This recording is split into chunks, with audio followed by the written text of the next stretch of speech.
Hello everyone, welcome back to the latest update series of Drishti IAS. This is Divya Kamatra and today we are going to discuss finally on the very hot topic, that is sugar price spike. You must have seen that everywhere that sugar price is rising. Something is happening with the sugar price. Why it is happening, what is the reason behind this? Everybody is making speculations, everybody is giving different kinds of stories. But what is the reality? Let's find that out in today's session. Stay tuned till the end to know all about it regarding sugar price hike in India. Why is it in news? Sugar has turned into one of the post-clear items on the kitchen shelf in the recent weeks. Yes. How? Because both the retail prices as well as the wholesale prices have gone quite up, right? What is happening? Retail sugar prices in India have gone up by 20% over the past year, touching 55.7 per kg. And as of August 20 compared to 46.3. That was the price according to Department of Consumer Affairs data. The increase has been especially steep in recent weeks because prices stood at 48.2 per kg in a month ago and now they are at 50.9 per kg a week ago, right? There's a gradual climb. There was a gradual climb for a year, but now this is a very sharp acceleration rather than the gradual process that was happening up till now. So what is the reason behind this sudden sharp acceleration is what we need to understand. Gradual price hike is fine, that has to happen with inflation, with the time passing. Every commodity's price is increasing. That is still understandable. That is still not normal, however, in case of sugar, but understandable. But the recent sudden acceleration is something that is raising questions. Okay, so that is what we are going to focus on today. Why this is happening, why the sugar price is spiking in India. The sharp surge that we have seen, retail prices going up, the surge has accelerated for 4-week period also. Wholesale market has also seen 30% in 1 month, increase of 30% in 1 month, 4,400 per quintal. That is the price that has risen. Let's find out the root cause. Number one root cause is crop damage and weak rainfall. The number one cause that is being cited for this reason is that adverse weather and poor rainfall has hit the sugarcane belt in UP, Maharashtra, Karnataka. And because of that, the crops have gotten affected, and because of the effect on the crops, the production has also gone limited, right? Second is declining buffer stocks. How so? The national reserves fell from 95 to 96 metric ton to 84 metric ton, right? 84 LMT 2023-24 down to 60, and now the projected buffer stock stands at 43, a 5-year low. In the previous 5 years, this is the lowest we have reached in our storage for buffer stock of sugar. That was at 95, 96 and 43. Just imagine, we've reached almost half of it. That is why the buffer stock is decreasing, the risk keeps increasing, and when the risk keeps increasing, the prices do take a sharp hike always. Right? The next reason that we see is hoarding concerns. There are concerns that there's a lot of hoarding because of which the buffer stock is also decreasing and the price is increasing. Why? Because anticipation of tighter future supplies has triggered this speculative buying, stock hoarding across wholesale distribution channels also. They've kept the sugar with them in the hope that one day the price will go high and then we will sell it. Right, if we keep hoarding. So this hoarding practice is obviously illegal practice in the Indian market. This should not be done, and in case this is happening, it will be identified, they will be punished. But for now, nonetheless, price increment is happening. Right, these are the three major reasons that have been cited. Yes, another speculation has been put forward for ethanol also. We'll talk on that. The WhatsApp University is spreading a news that ethanol is taking up all the sugar that we need, okay, and serving it to the ants apparently, who are climbing down the engines. We'll talk about that, the speculation that has come. But for now, these are the basic reasons that we can see that might be happening. Can you understand these? Yes? All right. Moving on to the next factor, that is, what are the policy responses by the government? Like, is somebody doing something for it, or are we just leaving it to the market now? Has government taken up any policies or any of the answers to such problems? Number one thing that we know here is that government has given duty-free import, allowed duty-free import of 10 lakh metric ton, right, of raw sugar, the first duty-free import allowance in a decade. In a decade, India has done it because India is a surplus producer of sugar. Do you know that? India is a surplus producer, exporter of sugar, and now we have to import sugar. In last 10 years, we've not been doing that because we have surplus. We are actually an exporter of the sugar, and now we are becoming an importer of the sugar. How did this happen? Stockpiling and limits also, they've imposed strict limits on the maximum inventory or bulk buyers that you can do. What is the maximum inventory that you can hold so you don't lead it to hoarding, right? For that, stockpiling limits have also been measured.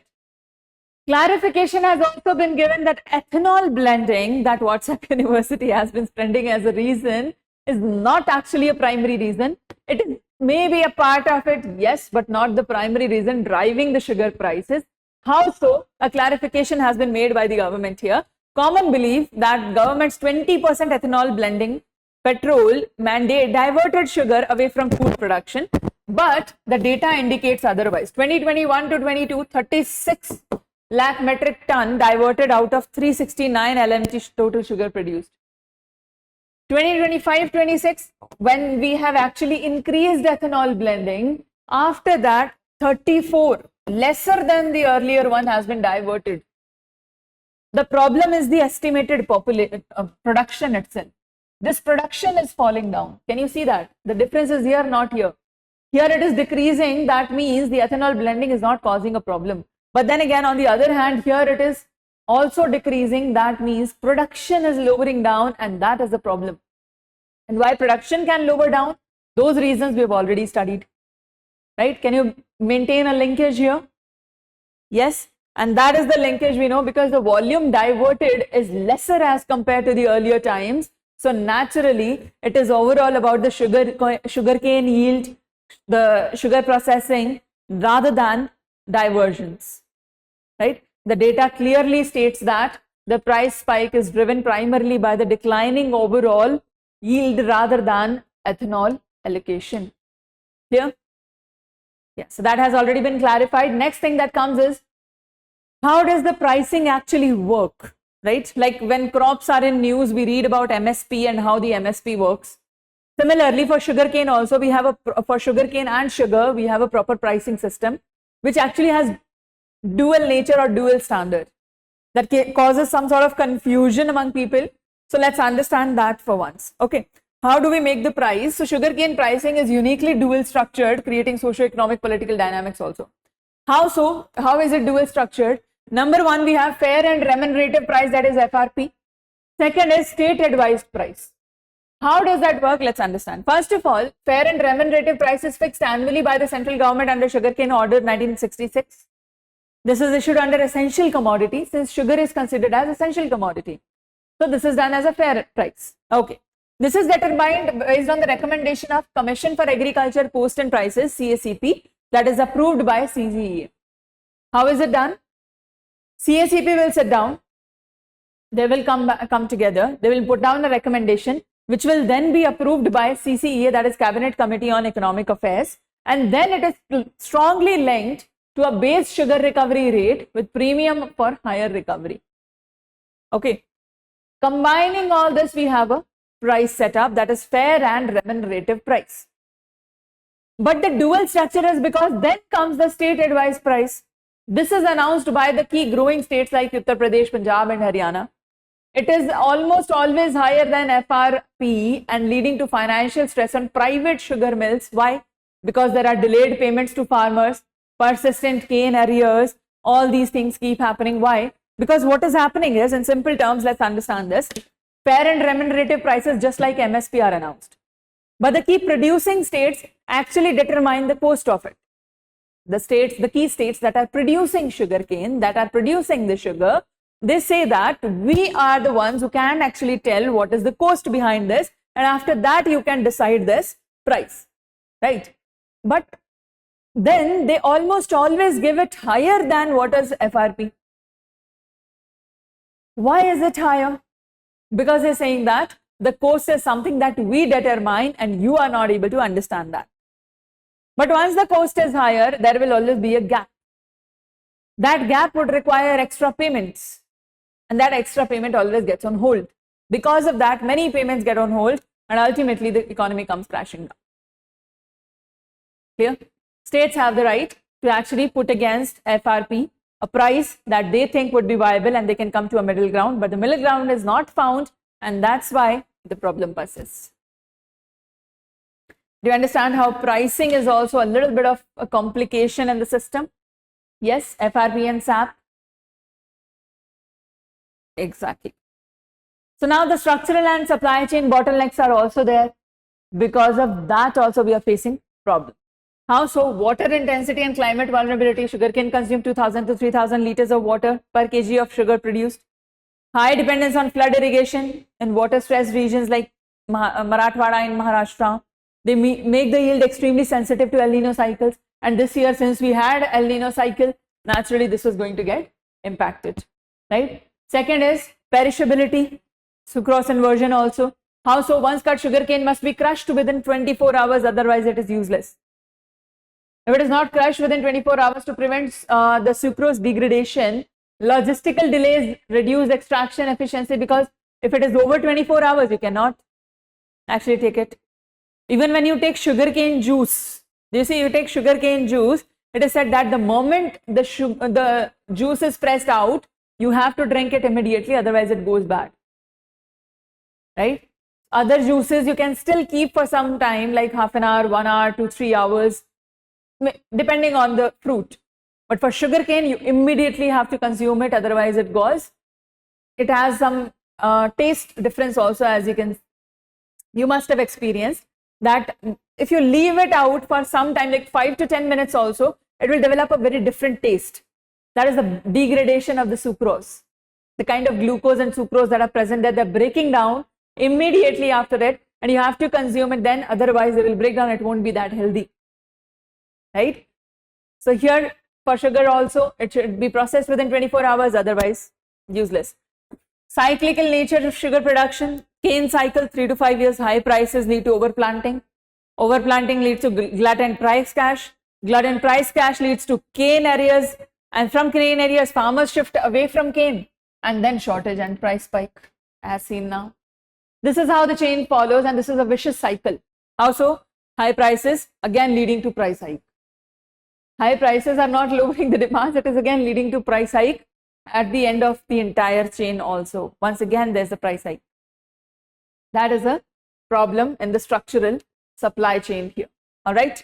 Then again, there is a policy trilemma also. Why? Because we have food versus fuel versus inflation that is running here. How so? How is it happening? Because we see that food security, in terms of food security, we have to look at the consumer, right? First of all, we talk about food security. Okay. If we talk about food security, we'll see that we're talking about consumer. In terms of food security, who are we talking about? We're talking about the consumer. Consumer who keeps the domestic sugar prices affordable and buffer stock stable. For consumers, what do we need? We need to keep the sugar prices affordable. To keep the sugar prices affordable. And if we are keeping it affordable, that would only matter if you have buffer stock stable. And the buffer stock should be kept stable. Yes, do you agree there? Then comes energy policy. In terms of fuel, we have our energy policy. Right. In terms of energy policy also, we have to do the same thing. How so? If we need energy policy, we have E20 target. We are diverting cane juice, B heavy molasses to meet 20% of ethanol blending. Diversion. How? To meet 20% of ethanol blending that is being done through. How are we doing that? We are not doing for entire sugarcane. This is B heavy molasses that are being taken away here. Third thing comes inflation, that is macro control or inflation. Why? Because duty-free imports and stock limits under essential commodities, right? So we have macro control also. Why? Because we apply duty-free imports. Why do we apply duty-free imports? Because we want to have more imports. Why? Because we want to make the buffer stock, maintain the buffer stock. Why? Because it is an essential commodity. Because the sugar is essential commodity. So sugar has threefold structures, and this trilemma, that is between 2 is dilemma, between 3 is trilemma. Okay.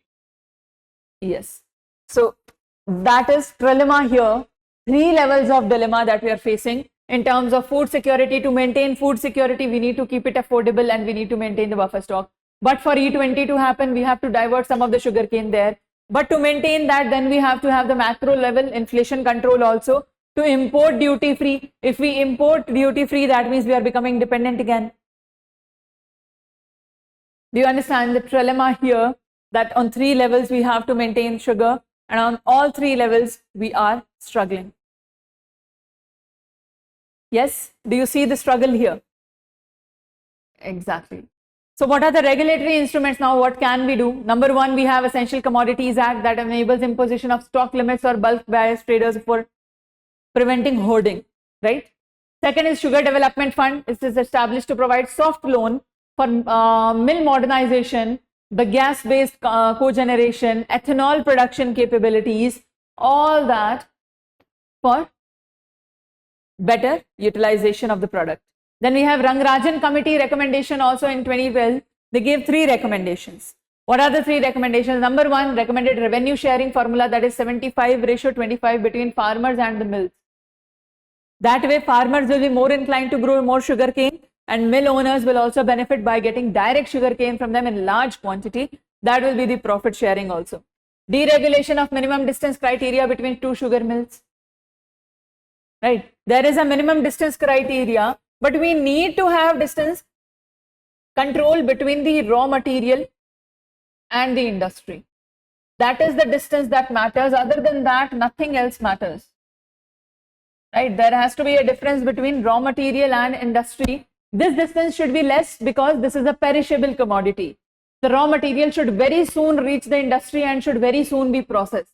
This distance is something that we need to lower down, and distance between 2 mills, like this is an industry or mill, distance between 2 mills is something that we can still overlook and we can still worry about it later. Phasing out of statutory quantitative restrictions on sugar trade. Why they were there? Because we are surplus producer. But now since we are moving towards importer, we have to rethink this quantity as well, right? So these were the recommendations that we need to work upon. Only then we'd be able to find a better coherent solution for this problem. Clear? Yes? Do we understand the basic now? Like, why is there a sugar hike? Yes, you will not fall for the speculations that are spread out by different people through different ideas that they have in their mind, like West Asia crisis, spiking the sugar price, right? It doesn't have a direct impact. Indirectly, yes, fertilizers and all that is impacting everything then. It is not just sugar. But then again, the direct impact is not as such very strong there. So you need to understand that, and you need to be very informed and very smart about it. Don't fall for the wrong information, misinformation that is being spread around, and you being an educated person, do spread some awareness. Will you do that? Yes? All right. So now tell me in the comment section, regarding sucrose and fructose and glucose, the presence of all these components in the sugar, which of these actually increases bad cholesterol? That is, why do we say we need to stop eating sugar? What is the bad component of the sugar that actually gives us health problems? Tell me in the comment section. Okay. All right. On that note, if you want to join us for more such current affairs daily, let me tell you that we meet every day from Monday to Saturday live at 8:30 a.m. to discuss the Hindu newspaper, PIB news analysis, as well as questions from the previous session. We do that on the Drishti IAS English channel. You can subscribe to the channel and join the class every day at 8:30 a.m. live. All right. Okay. On that note, let's solve a question, shall we? Regarding the sugar price in India, let's solve a question. Read the question. Give us your answer in the comment section.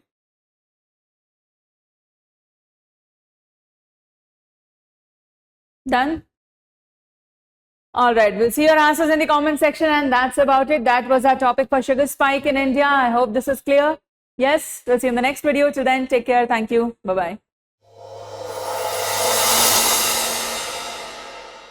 For more informative content, like, share and subscribe, and do not forget to press the bell icon to get the notifications.